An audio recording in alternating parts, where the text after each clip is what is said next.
Hi అండి. Welcome to my channel ఇక చెప్పిన. ఈరోజు నేను మీ అందరికీ శ్రీ వరలక్ష్మి అమ్మవారి కథ చెప్దామని వీడియో చేస్తున్నాను. ఇంగ్లీష్ అండ్ తెలుగు రెండిట్లో ఎక్స్ప్లెయిన్ చేశానండి. చూడండి ఫ్రెండ్స్. అనగనగా కొండల్లాపుర అనే నగరంలో చారుమతి అని ఒక లేడీ ఉండేది. ఆమె తన పిల్లల్ని భర్తతో ఎంతో చక్కగా ఉంటూ రోజు అమ్మవారికి పూజలు చేసేది. ఆమె భక్తికి మెచ్చి ఆమె ఒకసారి నిద్రిస్తుండగా ఒకసారి అమ్మవారు ఆమె కళ్ళలోకి వచ్చి, తల్లి నువ్వు వరలక్ష్మి వ్రతం పూజ చేసుకో, నీ కోరికలన్నీ నేను తీరుస్తాను అని చెప్పి వరం ఇచ్చారు. అయితే ఈ విషయాన్ని ఆమె అందరితో పంచుకుని చక్కగా ఇంటిని అలంకారం చేసుకుంది. ఆమె పూజకి పళ్ళు పూలు అన్నీ తెచ్చుకుని చక్కగా దేవుడి దగ్గర దీపాలు అన్నీ పెట్టుకుని ముందుగా విఘ్నేశ్వరునికి పూజ చేసింది.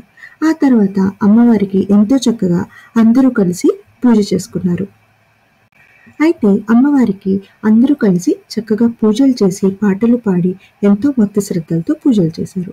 ఆ తర్వాత అమ్మవారికి నైవేద్యాన్ని కూడా సమర్పించారు. అలా భక్తి శ్రద్ధలతో చేసిన వారందరినీ అమ్మవారు సుఖ సంతోషాలతో ఉండేట్టు దీవించారు. అప్పటి నుంచి వరలక్ష్మి వ్రతాన్ని అందరూ శ్రావణ మాసం 2వ శుక్రవారం, కుదరని వాళ్ళు ఏదో ఒక శుక్రవారం పూజ చేసుకుంటూ ఎంతో చక్కగా వాళ్ళ కుటుంబాలు సుఖ సంతోషాలతో ఉండాలని అమ్మవారికి ప్రార్థిస్తున్నారు. అలాగే మీరందరూ కూడా సుఖ సంతోషాలతో జీవించండి అమ్మవారిని వేడుకుంటూ. Thank you.